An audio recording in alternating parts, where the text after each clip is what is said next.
The late afternoon sun hung low over the mountains, spilling molten light across the terraced fields.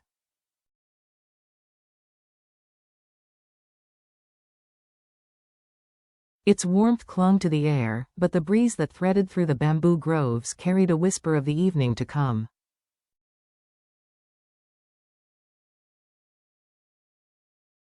Down the narrow dirt path, still marked with fresh rivulets of mud from the morning rain, Diep walked with quick, measured steps.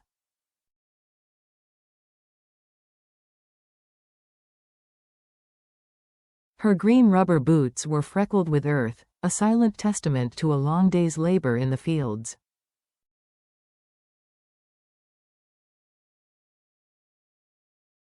On her back rested a woven bamboo basket, brimming with the morning's harvest, fresh bamboo shoots, their pale tips peeking shyly through the weave.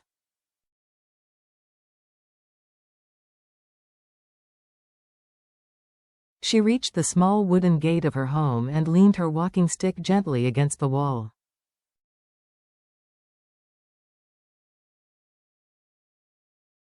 With practiced ease, she shrugged off the basket, hanging it on a hook before heading to the water tank.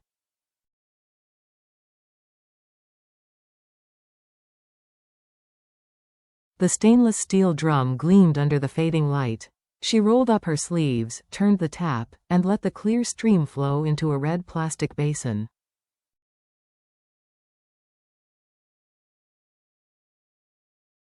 The gentle trickle mingled with the soft rustle of bamboo leaves overhead, creating a soundscape of peace.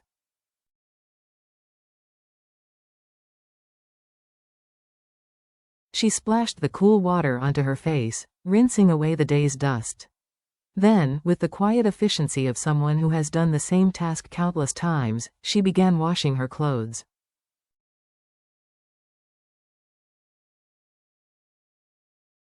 Her hands moved swiftly, scrubbing, rinsing, wringing, each movement sure and unhurried.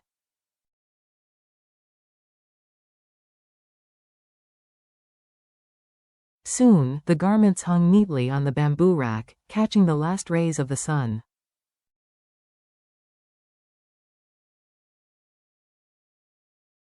From there, she returned to her basket, selecting only the plumpest bamboo shoots.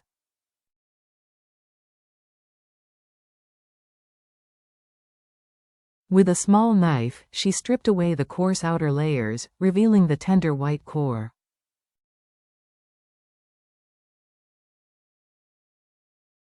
The discarded husks formed an orderly pile to one side, while the peeled shoots floated in a basin of water to keep their color crisp.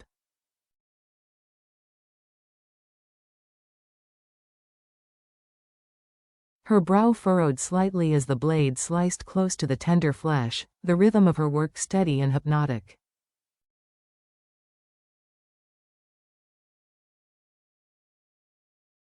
On the low bamboo table beside her sat a plate of bright red chilies and a few peeled cloves of garlic, their fragrance sharp and familiar.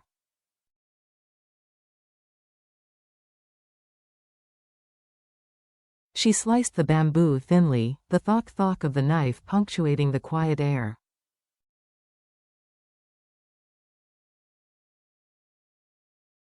The garlic's pungency mingled with the chili's heat, creating the unmistakable scent of a rural kitchen preparing for something special.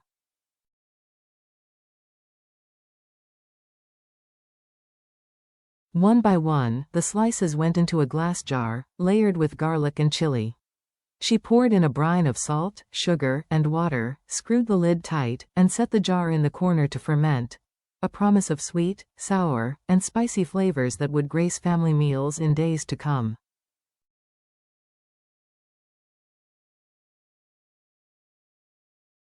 She straightened her back, allowing herself a small, contented smile. The golden light of late afternoon fell across her neatly tied hair.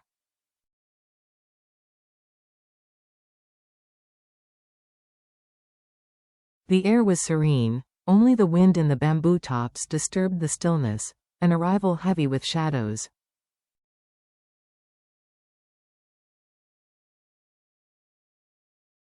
The hum of an approaching engine broke the quiet. A black pickup truck turned into the yard, its tires crunching softly over the gravel.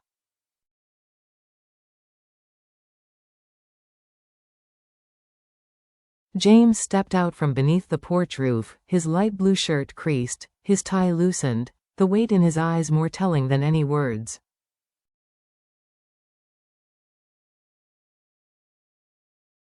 In recent weeks, he had been under crushing pressure. New competitors were rising fast, slicing into his company's sales.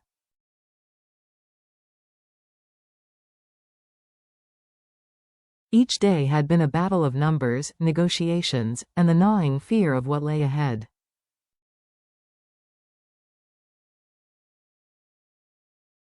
As he crossed the yard, he rubbed his forehead, as though he could massage away the tangle of worries.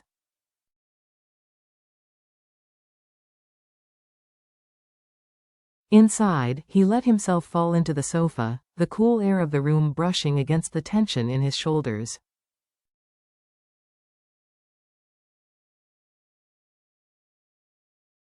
Light streamed through the blue curtains, offering a fragile sense of calm. But his mind was far from still.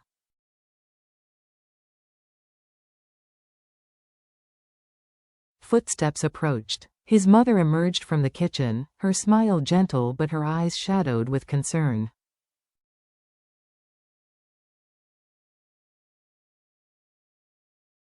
She asked after his health, his work, the house he was building for Diep, a project the family held dear.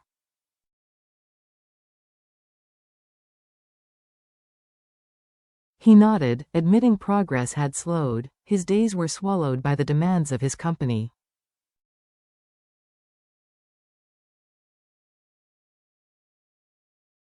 Then her voice softened, slowed. She told him of a deeper worry. His father's company overseas was in dire straits.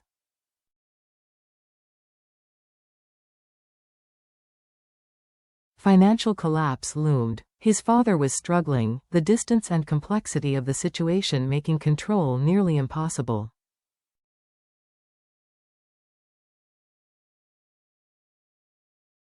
"Could you go abroad for a while, help him get the company back on its feet?" she asked, meeting his eyes.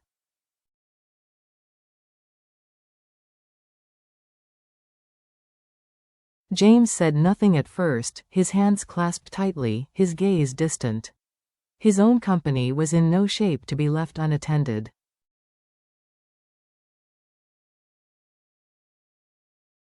Yet this was family, blood, legacy, responsibility. The late sunlight slanted across the floor. The ticking clock marked the slow weight of decision.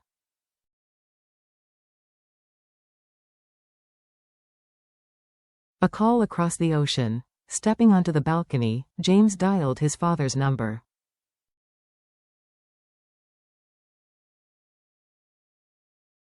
The voice that answered was weary but resolute. "The company really needs you right now."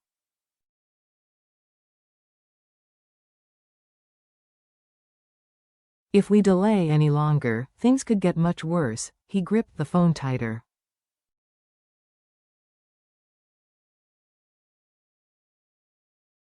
Duty swelled inside him, its weight both grounding and suffocating.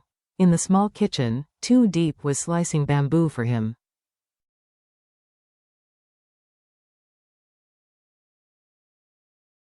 She knew his love for spicy food and worked with quiet devotion, adding red chilies with a tenderness that spoke louder than words.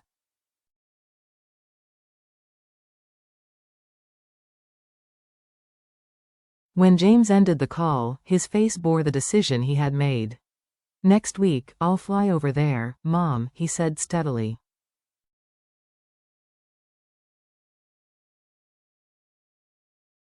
His mother's eyes glistened with both pride and worry. The evening before goodbye.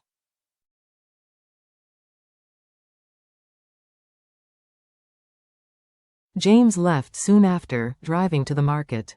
The road was peaceful in the waning light, scented with earth and the faint aroma of street food.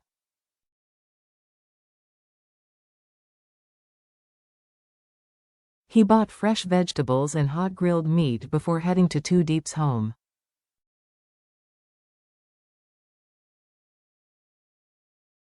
By the time he arrived, dusk had draped itself over the village. He fed the chickens and ducks, switched on the yard lights, and began cooking.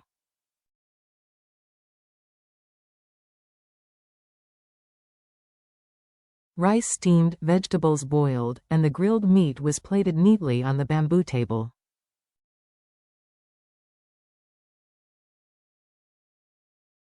When Diep came home, they shared a simple meal. Laughter rose between them, the clink of chopsticks a gentle percussion to their conversation.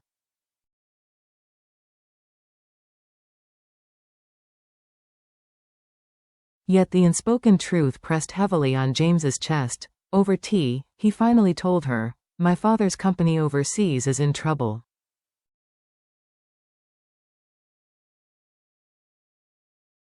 "I'll have to go for a while." Her smile trembled, her eyes filled. "Go ahead, I'll wait for you."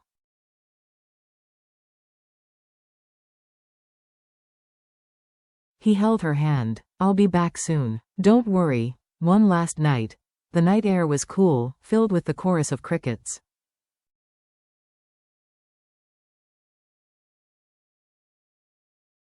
"Let me stay here with you tonight," James said. Her surprise softened into a shy smile.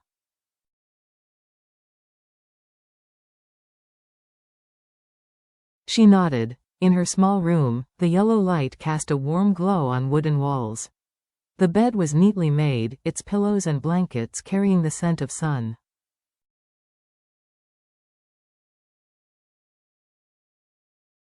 James removed his jacket, set his phone aside, and lay beside her. She rested her head on his arm, inhaling the familiar scent of his shirt.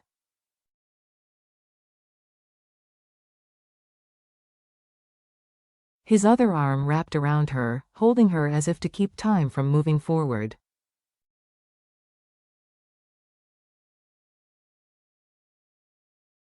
Outside, the crickets sang. Inside, they clung to each other in silence. In his heart, James felt the heaviness of the journey ahead.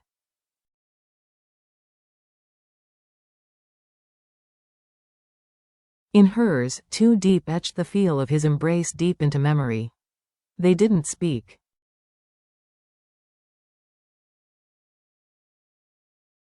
They didn't need to. Tonight, love filled the space between them, bracing them for the days of separation to come.